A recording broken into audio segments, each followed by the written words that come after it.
Hello, magandang hapon sa inyo lahat. So, nandito ako ngayon sa Starbucks sa paligid-ligid. So, dito ko nagagawin yung content, no? Dalawang video re-react natin. Unahin natin to. Ang dami kasi nagpasa sa akin ito. Ito ay regarding dun sa aso na binaril. Binaril nung ah, riding in tandem. Nagulat ako, maraming pumabordo sa riding in tandem. Pero panoorin natin yung video, no? So, ito yung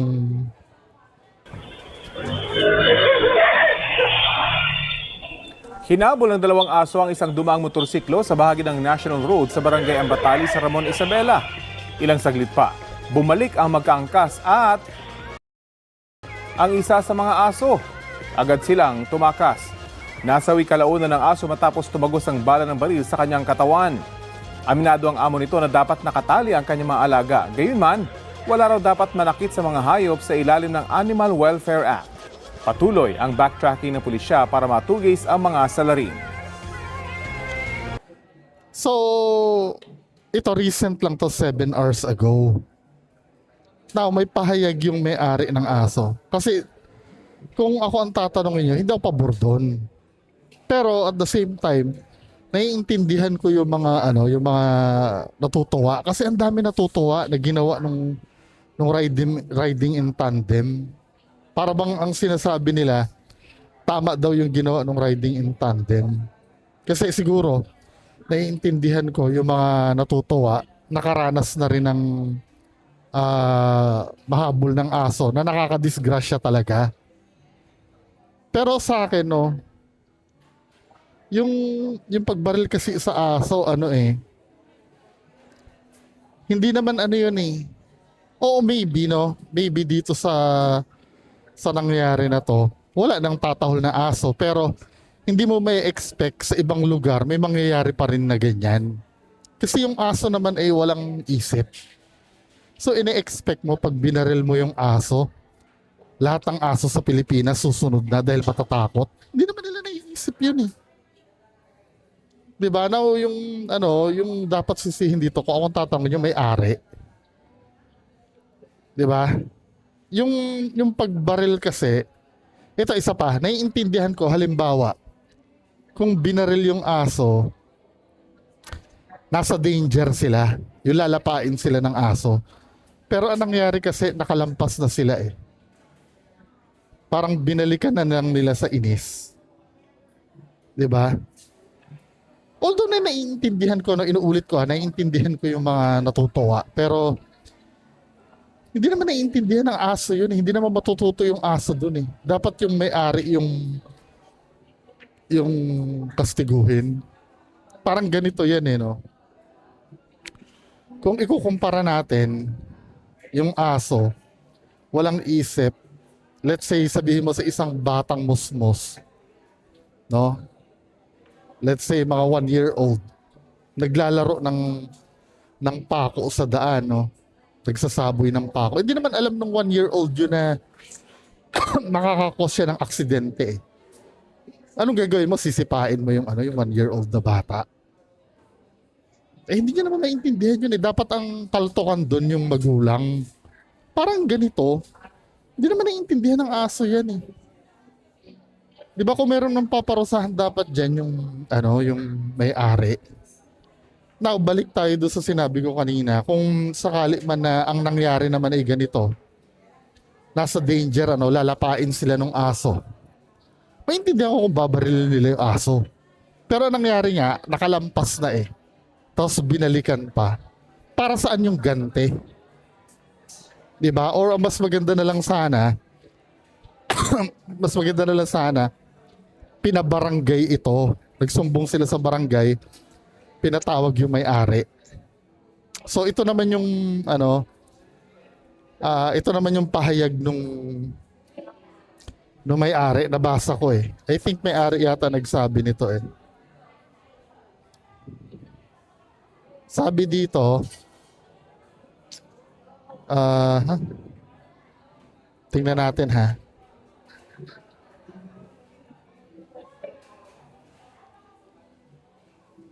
Hanapin natin yung ito, basahin natin yung payag ng may-ari. Excuse me. Sabi ko sa lahat ng nakapanood sa video na ito, inuulit ko, mali po na hindi ko tinatali ang mga aso ko dahil maaari sila makadisgrasya sa mga motorista. Wala hong ibang katwiran sapagkat mali ho talaga at aminado po ako sa pagkukulang ko bilang isang dog owner.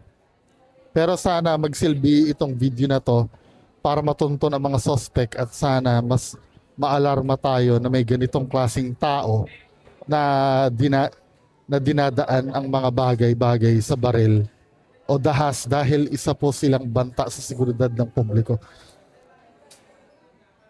Sir, yung riding in tandem kasi, aware tayo na meron talaga niyan. Di ba? Aware na tayo na may riding in tandem. Hindi mo na kailangan sabihin sa mga tao na may mga taong ganyan dahil araw-araw sa news may nababalita na ganyang uri ng tao. Huwag mo nang i-justify na mali ka talaga na hindi mo tinali yung aso. Hinabol at tinahulan ng mga aso ko ang taong to sa kanila binalikan yung mga aso at binaril. 9mm ang nakuhang bala ng walang kaabog-abog. Naway kumalat ang video na to at umabot sa mata ng mga nakakakilala sa mga masasamang tao. Sa mga masasamang taong ito, please send me message. Magbibigay po kami ng konting pabuya once makilala mga ito. Naka-Aerox red orange. Galing sila ng Alfonso Lista Ipugao bla bla bla. So nag-a-appeal sila, no? Madaming instance na may mga sumubok man loob sa bakura namin. Pero dahil sa mga aso ko, bukod sa mga roving guard, may roving guard kaming 24/7, napupurnada ang mga balak. Wala eh, gina-justify mo. Mali talaga, unang-una yung sinasabi mo na naman loob sa bakuran nyo yun. Ito kasi, public road na ito. 'Di ba? This time kakampihan ko yung mga yung mga nagagalit do sa aso mo. Dapat talaga tinatali mo. 'Di ba? Tapos kaya lang may pagkakataon na hindi may iwasan na pumunta sila sa kalsada, nangahabol ng mga tao. Alam mo naman palang nangyayari yun eh. Eh di sa umaga, itali mo yan. Or lagyan nyo ng bakod yung property nyo. Alam mo naman palang gawain na nung aso mo yun eh. Di ba? Yung pagbaril sa aso mo, hindi mo na makokontrol dahil may mga tao talagang ganun. 'Di ba? Bagamat ako kinukondin ako kanina yung pagbabaril do sa aso. Wala, given na yung mga taong yun eh. 'Di ba? Lalo na pagka mababa ang pasensya. Ikaw may kasalanan yung may-ari ng aso. Kaya lang dun sa hinabol ng aso, problema mo yan. Di ba? Problema mo yan. Ang feeling ko makakasuhan ka dyan sa Animal Welfare Act. At kung wala mang papel yung baril mo, may illegal possession ka. Mas sumakit ang ulo mo. Eh nakalampas ka na eh. Dapat pinalampas mo na lang eh. Hindi ko alam. Baka mamaya sacrifice mo yun sa mga tao na huwag na mabiktima, no? Bayani ka nga naman, pero wala eh, kakaharapin mo yun, men. Di ba? Ako nagiging patas ako ha. Hindi ako pabor doon sa pagbaril sa aso. Pero ang gusto kong sisihin dito yung yung may-ari. Dapat tinatali niya. Sa kanya nagsimula lahat eh. Kung tinali mo yung alaga mo, walang babaril sa alaga mo. Diba? Now next video tayo. Ito naman, natatawa ako dito eh. Yung kay Diwata. Panoorin nga natin to si Diwata. Ano sabihin nito? Inyo na, Diyos ko, mabait na ako ngayon, kumain na kayo. Hindi na ako magagalit, nagpapapicture na ako. Tapos na kayo kumain, o hay muna kayo sa vlog. Ayan, shout out. Ay, may customer ako. Pumunta kayo dito, Lilipas din yan. sumugod na kayo. Ano na, libre na ang picture ngayon dito sa Diwata Paris Cart, dito sa General Trias, Cavite. At malaki ng pinagbago, mabait na ako ngayon, nagpapapicture na ako ngayon, lagi na ako nakangiti. So nagbago na ang lahat. Feeling ko ano to, may nag-advise sa kanya, no? Kasi nung dati, hindi niya pa nare-realize kung gaano siya kaswerte eh. Hindi niya pa alam yun eh, hindi pa siya aware eh.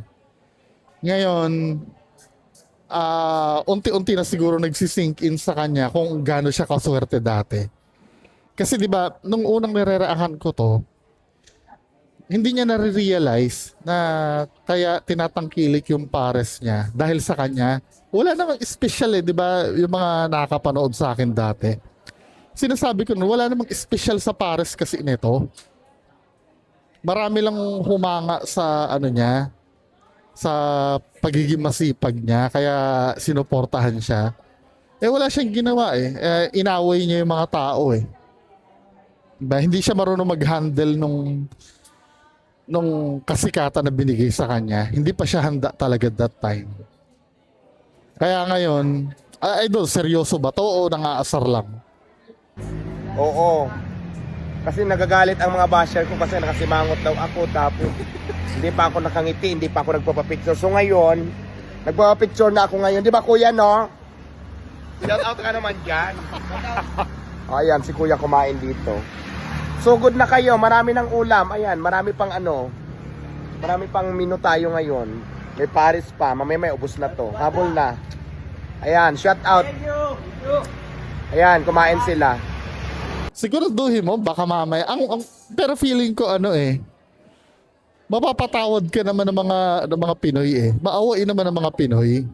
Kaya lang, siguraduhin mo nagbago ka na talaga. Kasi baka mamaya, umangat ka na naman, mang-aaway ka na naman uli. Yun na, siguraduhin mo. Feeling ko may pag-asa ka pa eh. Kasi itong post mo na to, nagva-viral pa eh. May pag-asa ka pa niyan. Yun nga lang, kapag nabigyan ka uli ng susunod na chance, wag mo nang sasayangin. Wag mo nang aawayin yung mga tao. Ayan guys, pumunta na kayo dito at bukas kami dito. Dito sa may harapan ng pabrika ng Camel hanggang hapon lang.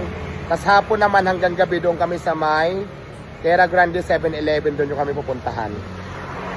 Kaya sa lahat ng gustong tikman ako, mabait na ako ngayon, nagpapapicture na. Go na! Okay na, sige na, pwede mo na scroll. Bye! May pag-asa pa siya. Nagva-viral pa eh. Diba, may pakipa sa kanya yung tao eh. Kaya lang, siguraduhin mo na yung gagawin mo yan ay nice ka na talaga. Mabait ka na. Huwag mo lulukuhin yung mga tao kasi baka mamaya makatikim ka na naman ng sobrang sikat na naman at sobrang blessing na naman. Mag-aano ka na naman, mag-iinarte ka na naman. 'Di ba? Ang buhay celebrity kasi, ang buhay niya nasa mga taga-suporta. Kaya kailangan alagaan mo yung mga taga-suporta mo. Yung pagod sa pagpapapicture, kasama yun eh. Kasama yun. Yung pa-shoutout, kasama yun eh. Uwi mo yun para bumawi doon sa mga sumuporta sa'yo. Kaya nga napapansin nyo, every time na magsisimula ako sa umaga, hindi pwedeng wala ako isi-shoutout eh, kasi way ko yun para ibalik naman sa tao yung suporta na binibigay sa akin. Kaya sana yun yung naiintindihan mo. Kasi dati noon hindi niya naiintindihan yun. Akala niya, pinuntahan siya ng mga tao dahil sarap na sarap doon sa pares niya. Hindi naiintindihan dahil nga doon sa sa word of mouth kasi yung yung umano sa kanya eh, yung nagpasikat sa kanya. Well, sa bagay, kahit naman sa lasa ng ng parisan din yun eh.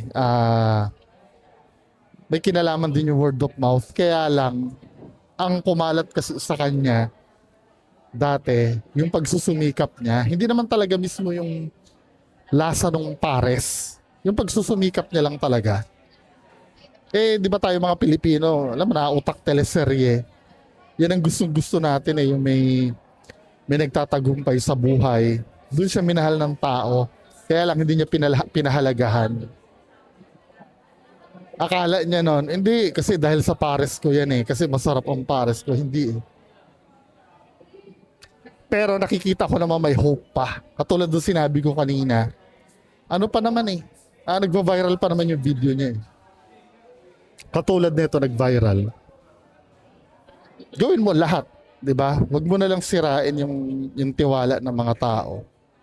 Tingnan natin kung anong susunod na mangyari. Once na meron pang nakarinig na nagtaray ka na naman, game over ka na talaga. Anyway, mga kababayan ko, so yan lang po muna yung pag-uusapan natin. Magandang hapon sa inyo lahat. Bye-bye.